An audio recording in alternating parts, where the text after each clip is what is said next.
नमो नमः मित्रों, मैं आनंद आपको मेरे यूट्यूब चैनल आयुर्वेद वाणी में स्वागत करता हूँ। आज हमारा टॉपिक द्रवगुण शास्त्र है। द्रवगुण शास्त्र में हम सबसे पहले इसकी परिभाषा देखते हैं। इसकी परिभाषा में एक श्लोक बताया है, जैसे यस्मिन् तंत्रे द्रव्याणां वर्णनं पूर्ण रूपेण कथ्यन्ते तत्शास्त्रम द्रवगुण शास्त्रम विजानात्। मतलब जिस तंत्र में द्रव्यों का पूर्ण रूप से वर्णन हो वह द्रवगुण शास्त्र कहलाता है।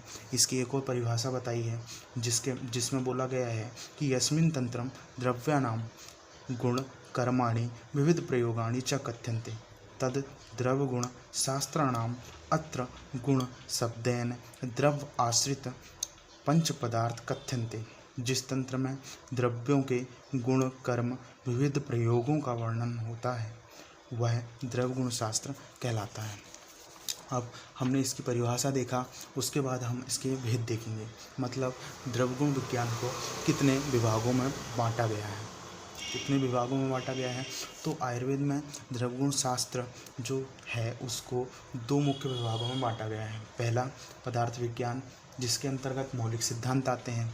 मौलिक सिद्धांत जो कि द्रव, रस, गुण, वीर्य, विपाक एवं प्रभाव, कर्म का सैद्धांतिक निरूपण इसके अंतर्गत मिलता है। फिर आता है द्रवगुण विज्ञान या द्रव विज्ञान, जिसमें सभी प्रकार की वनस्पति, जंगम एवं खनिज द्रव्यों का विस्तृत अध्ययन इसके अंतर्गत हमें प्राप्त होता है। फिर द्रव विज्ञान को पुनः 3 भागों में विभाजित किया गया है। एक नाम रूप विज्ञान जिसे फार्मेकोग्नोसी, फिर आता है दूसरा संयोग विज्ञान जिसे फार्मेसी, और तीसरा आता है योग विज्ञान जिसे एडमिनिस्ट्रेशन ऑफ ड्रग कहते हैं। अब नाम रूप विज्ञान के बारे में देखेंगे कि नाम रूप विज्ञान के अंतर्गत हमें क्या पढ़ने को मिलेगा। तो नाम रूप विज्ञान के अंतर्गत हमें जो हम लोगों के द्रव्य होते हैं उनके कुल, नाम, जाति, बाह्य स्वरूप जिसे हम मॉर्फोलॉजी कहते हैं, आंतरिक अभ्यंतर स्वरूप जिसे हम इंटरनल कैरेक्टर कह सकते हैं, उन आदियों जो लक्षण होते हैं, जो कि उनके प्रकार होते हैं, उस पर विस्तृत अध्ययन करने को मिलेगा। फिर आता है संयोग विज्ञान। संयोग विज्ञान मतलब फार्मेसी। अब इसके अंतर्गत हमें क्या मिलेगा, तो इसके अंतर्गत द्रव्यों के संग्रहण, रक्षण, भेषज निर्माण की प्रक्रिया, विविध कल्पनाओं का महत्व, उनकी द्रव्यों में विलेयता, इनको ध्यान में रखकर औषध निर्माण के बारे में इसके अंतर्गत हमें प्राप्त होता है जानकारी। इसके अंतर्गत हमें जानकारी प्राप्त होती है। फिर योग विज्ञान जिसे हम एडमिनिस्ट्रेशन ऑफ ड्रग कहते हैं। अब इसके अंतर्गत हमें क्या प्राप्त होती है जानकारी, हमें इसके अंतर्गत द्रव्य की मात्रा, काल, प्रयोग मार्ग आदि पर विचार करने की जानकारी होती है। मतलब हम इसके अंतर्गत द्रव्यों को हम कितनी मात्रा में ले सकते हैं, किस काल में ले सकते हैं और किस तरीके से हम इसका उपयोग कर सकते हैं, इसके बारे में योग विज्ञान के अंतर्गत जानकारी बताई गई है। योग विज्ञान को पुनः 2 भागों में डिवाइड किया है, जिसे गुणकर्म विज्ञान या फिर प्रयोग विज्ञान कहते हैं। गुणकर्म विज्ञान को फार्मेकोलॉजी और प्रयोग विज्ञान को थेरेपेटिक्स कहते हैं। अब गुणकर्म विज्ञान में हमें क्या प्राप्त होता है जानकारी, तो गुणकर्म विज्ञान में द्रव्यों के रस, वीर्य, विपाक, गुण, प्रभाव का वर्णन, रसपंचक के विभिन्न शरीर अवयवों में कर्म, इसमें द्रवगुण के जो द्रव्य होते हैं उनका रसगुण, वीर्य, विपाक, प्रभाव और रसपंचक का वर्णन बताया गया है, जो जिनके आधार पर हमारे शरीर में किस प्रकार कार्य होता है। फिर उसका प्रयोग विज्ञान होता है। प्रयोग विज्ञान के अंतर्गत हमें गुण, कर्म के आधार पर द्रव्यों के विविध प्रयोगों, उनकी मात्रा और उनके अनुपान का अध्ययन बताया जाता है। अब हम इसके भेद के बाद हमने इसको भेद देख लिया। अब यदि कोई क्वेश्चन आता है कि द्रव्यगुण शास्त्र की परिभाषा बताते हुए उसका भेद बताना है, तो हमें सबसे पहले जो मैंने आपको श्लोक बताए थे, आपको परिभाषा में उन श्लोकों को लिखकर उनको डिस्क्राइब करना पड़ेगा। फिर उसके बाद आपको उसके भेद लिखना पड़ेगा, जो कि ये हैं। एक छोटा सा चार्ट बनाएं, उसके बाद हर एक पॉइंट को उनको सबको अलग अलग डिस्क्राइब करें, इससे आपको नंबर अच्छे मिल सकते हैं। फिर उसके बाद हम आते हैं आयुर्वेद का महत्व, मतलब आयुर्वेद में द्रव्यगुण का महत्व देखेंगे।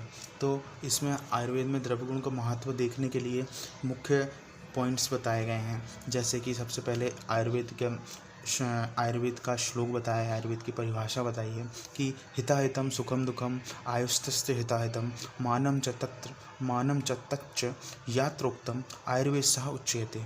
मतलब जो कि हम लोगों ने परिभाषा देखी है उसके आधार पर इसमें महत्व बताया है कि आयुर्वेद की परिभाषा मात्र द्रवगुण से संपन्न है, क्योंकि आयुर्वेद की परिभाषा में 4 आयु, एक हितकर आयु हितायु, अहितकर आयु अहितायु, सुखकर आयु सुखायु और दुखकर आयु सब द्रव्य गुण से ही प्राप्त की जा सकती है।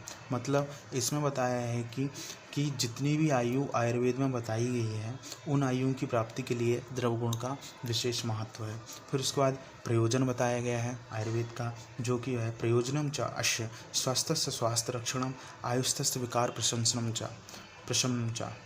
इस को डिस्क्राइब करते हुए बताया है कि इन उद्देश्यों की प्राप्ति के लिए, मतलब स्वास्थ्य की रक्षा करना, स्वस्थ से स्वास्थ्य रखना मतलब स्वस्थ व्यक्ति के स्वास्थ्य की रक्षा करना, और आतुरस विकार प्रशमनम मतलब जो रोगी होते हैं उनके विकार का प्रशमन करने के लिए, इन उद्देश्यों की प्राप्ति के लिए केवल द्रव के सम्यक प्रयोग, मतलब जो हमारे द्रवगुण विज्ञान में जितने भी द्रव बताए हैं उनका समुचित रूप से प्रयोग करना इस उद्देश्य की प्राप्ति के लिए बहुत जरूरी है। सभी प्राणी अपने स्वास्थ्य की रक्षा हेतु किसी न किसी रूप से आहार द्रव्यों का प्रयोग करते हैं। यह आहार द्रव्य सभी शरीर में रोगों की रक्षा करता है। जो भी हम आहार द्रव्य लेते हैं वे सभी शरीर में रोगों की रक्षा करते हैं।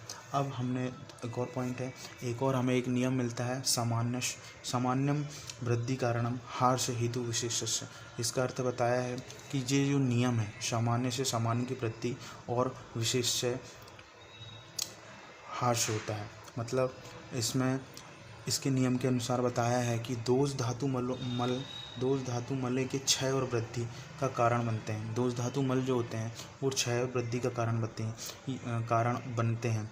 यदि आहार द्रव्यों का सम्यक प्रयोग हुआ है तो दोष धातु मल सम्यक स्थिति में बने रहते हैं, यही आरोग्य है। फिर उसके बाद ऊपर बताया गया श्लोक जो है सामान्य वृद्धि कारणम हार्ष हेतु विशेष, उसके बारे में एक पॉइंट और बताया है कि सामान्य विशेष का ज्ञान केवल द्रव्य गुण में ही मिलता है। सभी प्राणी अपने स्वस्थ रक्षण हेतु आहार द्रव्य और विकार प्रशमन हेतु आहार द्रव्य और औषध द्रव्य लेते हैं। इनका सम्यक प्रयोग ही आयुर्वेद है। मतलब हम जो भी आहार द्रव्य का सेवन करते हैं और विकार जो रोगी होते हैं वो आहार द्रव्य के साथ साथ औषध द्रव्यों का सेवन करते हैं। यदि हम उनका समुचित रूप से प्रयोग करते हैं तो हमें आरोग्य की प्राप्ति होती है। इस पॉइंट में ये बताया है।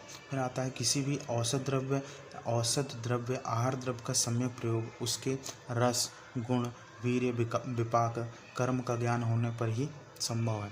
अब हमने इतना सब कुछ पॉइंट के बारे में हमने जानकारी ले ली, तो हमें यदि क्वेश्चन आता है कि आप आयुर्वेद में द्रव्यगुण विज्ञान का महत्व बताइए, तो आप यदि ये पॉइंट लिखते हैं कि आयुर्वेद नित्य है, वैसे ही द्रव्य भी नित्य है। द्रव्यों के स्वभाव की अनित्यता पर आयुर्वेद का शाश्वत सिद्ध होने से द्रव्यगुण का आयुर्वेद में महत्व स्पष्ट होता है। तो ये पॉइंट लास्ट क्वेश्चन के सब कुछ लिखने के बाद लास्ट में लिखने से हमें लगता है कि ये क्वेश्चन का आंसर अब कंप्लीट हो गया है। तो अब इसके बाद दूसरा टॉपिक, इसमें द्रवगुण विज्ञान में 7 प्रकार के पदार्थ बताए गए हैं, जो कि द्रव गुण रस विपाक वीर्य प्रभाव और कर्म है।